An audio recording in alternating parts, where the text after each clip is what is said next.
हाँ, मैं अपने पति आहान की सच्चाई से अनजान थी। हमारे लिए तो वो पहले दिन से ही मेरा पति नहीं बल्कि घर का नया नौकर था। पर मुझे क्या पता था जिस गरीब घर जमाई की औकात मेरे घर में एक कुत्ते से भी बदतर थी, असलियत में वो था शहर का सबसे रईस खानदान का इकलौता वारिस। जिस आदमी को हम अपनी उंगलियों पे नचाते थे वो एक चुटकी में शहर के शहर खरीद सकता था।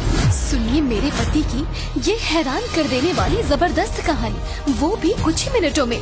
आहान, ये मेरी सहेली का सैंडल टूट गया है, जरा इसको बनवा कर लाना। यामिनी, ये तो तेरा दामाद है ना, शनाया का हस्बैंड, तो फिर इससे नौकरों जैसा काम क्यों करवा रही है? दामाद? इसे नौकर ही समझो, ऐसे गरीब फटीचर की यही औकात है। अपनी सासू माँ के मुंह से अपने लिए ऐसी बातें सुनकर आहान का दिल दुखी हो जाता है, लेकिन उसे ऐसी बातें रोज सुनने की आदत सी हो गई थी। माँ जी, मैं आपकी भतीजी शगुन की ज्वेलरी लाने जा रहा था। शट अप, दोबारा अपनी गंदी जुबान से माँ जी मत बोलना। यामिनी, जब इससे इतनी नफरत थी तो फिर अपनी बेटी शनाया की शादी इससे क्यों करवाई? ये सवाल मुझसे नहीं, मेरे जीनियस हस्बैंड से पूछना। आहान कहने के लिए तो गिल फैमिली का दामाद था, लेकिन इज्जत एक भिखारी से भी बदतर थी। आहान की बेइज्जती सिर्फ उसकी सास या साली ही नहीं बल्कि उसकी बीवी शनाया भी करती थी। वो आहान को बेइज्जत करने का कोई भी मौका नहीं छोड़ती थी। एक दिन शनाया अपने कमरे में बैठ फोन चला रही थी कि उसकी नजर मर्सिडीज में घूम रही उसकी कजिन पर पड़ी और वो कहने लगी, यार इनके मजे हैं,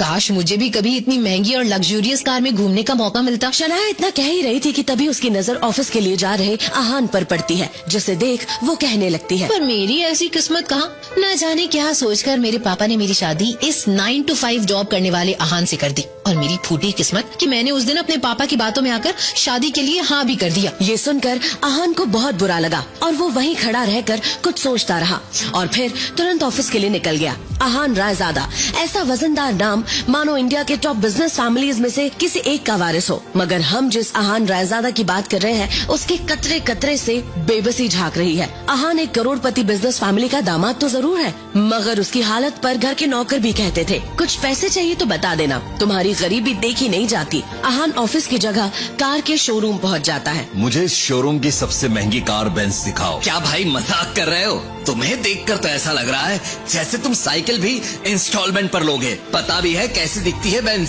ये लो मेरा कार्ड और वो कार तुरंत इस पते पर भेज दो। इतना सुनकर उस सेल्समैन के हाव भाव बदलने लगे और वो आहान को नजर उठाकर पूरी तरह से एक बार देखता है, और जैसे ही उसने कार्ड स्वाइप करने के लिए हाथ आगे बढ़ाया तो उसकी नजर उस कार्ड पर लिखे उस नाम पर पड़ी, जिसे देखकर वो पूरी तरह पसीने में भीग गया और कांपती आवाज में कहने लगा, आहान सर आप यहाँ? तो आखिर पहचान ही गए तुम मुझे। हाँ, मैं ही हूँ Aahan Singh Raizada, Raizada group of companies का मालिक। और इतना कहकर आहान वहाँ से चला जाता है। आखिर कौन था ये आहान सिंह रायजादा और क्यों वो इतनी सिंपल जिंदगी जी रहा था? क्या होगा जब शनाया को पता चलेगा आहान की सच्चाई का? आखिर क्यों करवाई शनाया के पापा ने आहान से उसकी शादी, और क्या वो जानते थे आहान की सच्चाई? खैर, इन सवालों के जवाब आगे मिलेंगे आपको। कार के शोरूम से आहान जैसे ही ऑफिस पहुंचा तो उसने मोबाइल स्क्रीन पर देखा तो शगुन का फोन था। उसे देखते ही आहान के सारे सपने छू मंतर हो गए। शगुन आहान की बीवी शनाया की कजिन थी, जो हमेशा ही आहान को नीचा दिखाने की कोशिश करती थी। मोबाइल की तरफ देखकर आहान ने बुरा सा मुंह बनाया और फिर कुछ सोचकर फोन उठा लिया। तभी दूसरी तरफ से आवाज आई, क्या बात है जीजा जी, फोन नहीं उठा रहे आप? नहीं शगुन, मैं। तभी शगुन उसकी बात काटते हुए बोली, खैर वो सब छोड़ो, मेरा एक काम है। साहू ज्वेलर्स पर मेरा एक नेकलेस पड़ा हुआ है, मैंने उसके मालिक को फोन कर दिया है। वो नेकलेस लेकर आप प्लीज मेरे घर पर आ जाइए।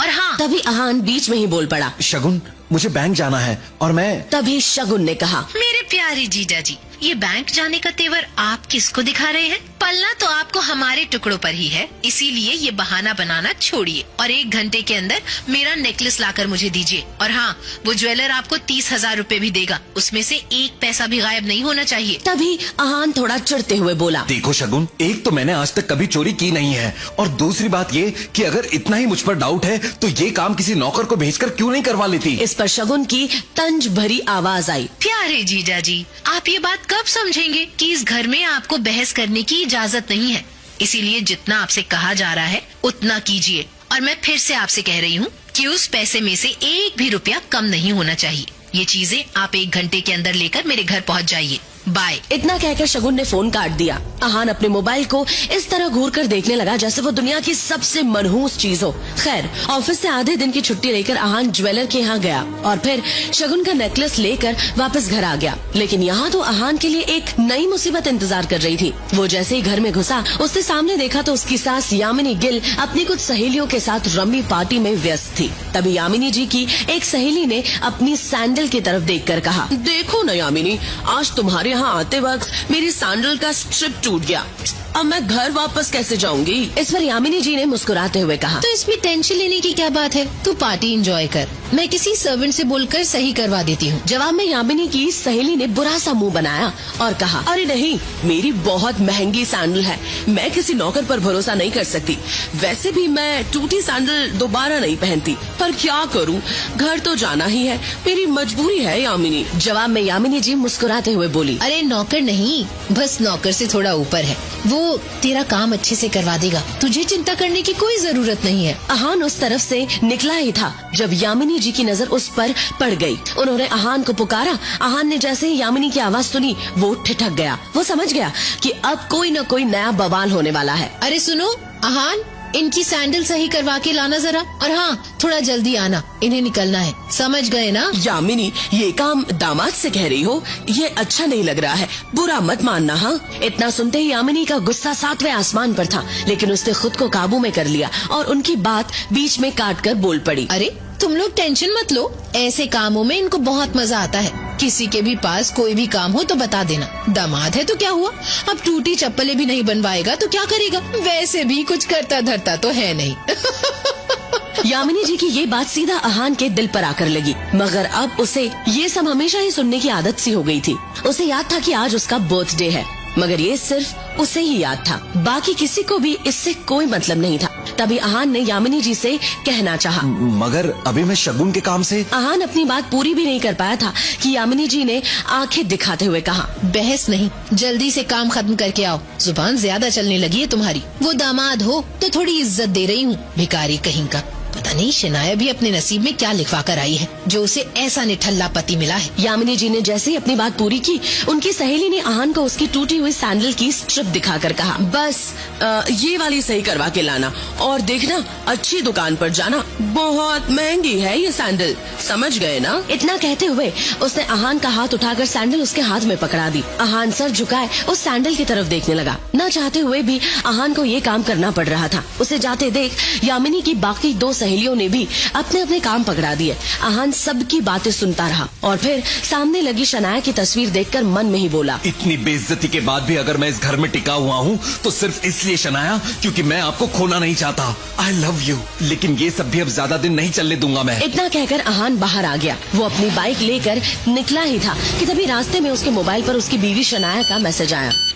अच्छा सुनो, क्या आप आज मेरे ऑफिस आ सकते हैं, कुछ काम था अर्जेंट। ये मैसेज पढ़ते ही अहान के होठों पर एक स्माइल आ गई और उसकी पूरे दिन की टेंशन जैसे गायब ही हो गई। आज पहली बार शनाया ने उसे ऑफिस बुलाया था। एक वही तो थी उसकी जिंदगी में जिसकी मुस्कुराहट देखकर वो खुद को जिंदा रखता था। शनाया का चेहरा देखे बिना अहान को चैन नहीं आता था और उसके बस में होता तो शनाया की हर एक खुशी के लिए खुद को लाखों बार कुर्बान कर देता। मैसेज पढ़ते हुए अहान मुस्कुराकर बोला, आज पहली बार आपने मुझे ऑफिस बुलाया शनाया।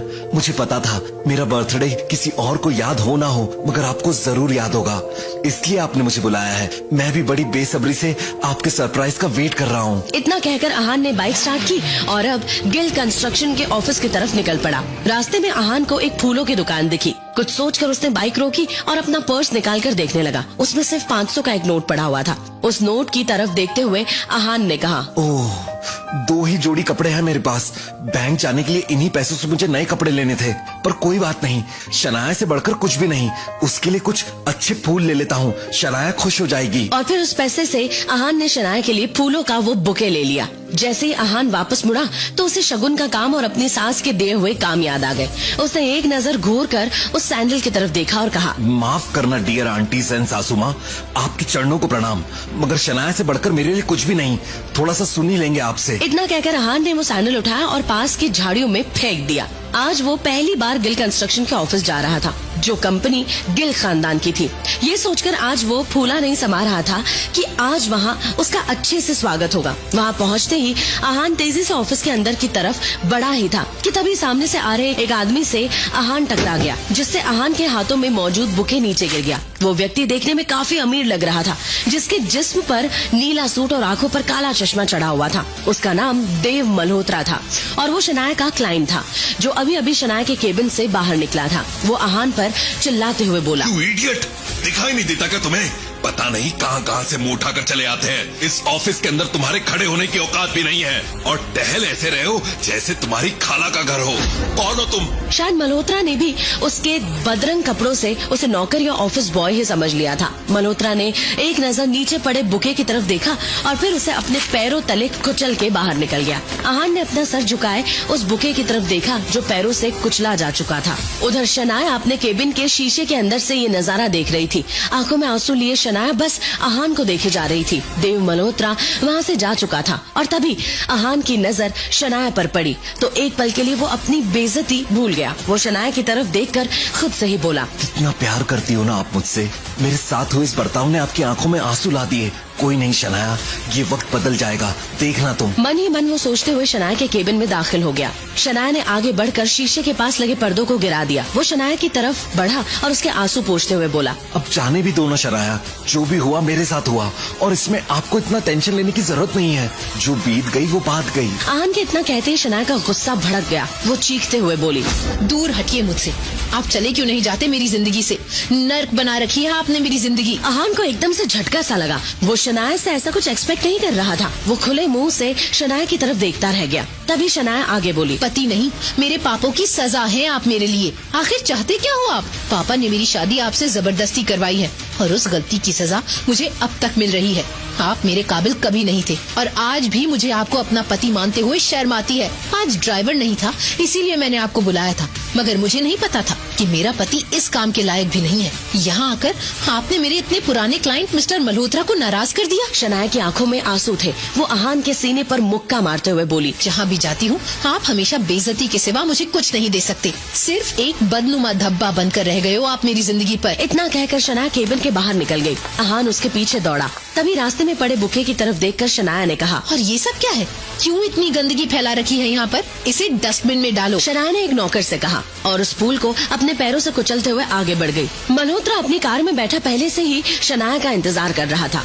फिर आहान के सामने ही शनाया अपने क्लाइंट मल्होत्रा के कार में बैठी और बिजनेस के सिलसिले में वहाँ से जा चुकी थी। आहान ने एक नजर अपनी बाइक की तरफ देखा, वही खटारा बाइक जो अब आहान के जिंदगी का हिस्सा बन चुकी थी। आंखों में आंसू लिए आहान खुद से ही बोला, कोई बात नहीं शनाया, मुझे पता है आप गलत नहीं हो, बस मेरे हालात गलत है। मगर मुझे यकीन है कि एक ना एक दिन आप मुझे जरूर समझोगी। मैं आपको दुनिया की सारी खुशियाँ ला कर दूंगा।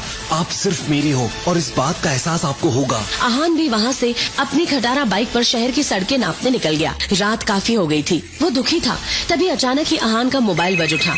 उसने स्क्रीन पर देखा तो यामिनी जी का फोन था। फोन उठाते ही दूसरी तरफ से आवाज आई, कहाँ रह गए थे तुम? तुम्हें पता है कि तुम्हारी वजह से मेरी सहेलियों के सामने कितनी बेइज्जती हुई है और ऊपर से तुम्हारा फोन भी नहीं लग रहा था। फिर मुझे वापस अपने घर आना पड़ा। कहाँ थे इतनी देर तक? आहान का एक तो आज बर्थडे था, ऊपर से आज उसे सारे दिन उसके ससुराल में बेइज्जत किया जा रहा था। उसे थोड़ी सी पी रखी थी। यामिनी जी का सवाल सुनकर आहान ने थोड़ा लड़खड़ाती जुबान में कहा, माँ जी, वो मैं शनाया को लेने चला गया था।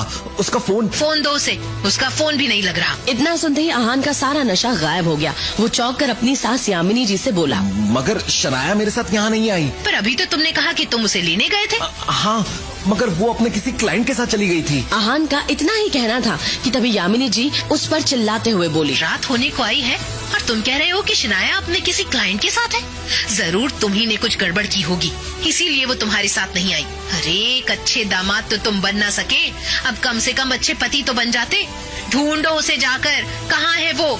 और मुझे 1 घंटे के अंदर शनाया घर में चाहिए। इतना कहकर यामिनी जी ने फोन काट दिया। आहान ने शनाया का नंबर डायल किया तो वो नहीं लग रहा था।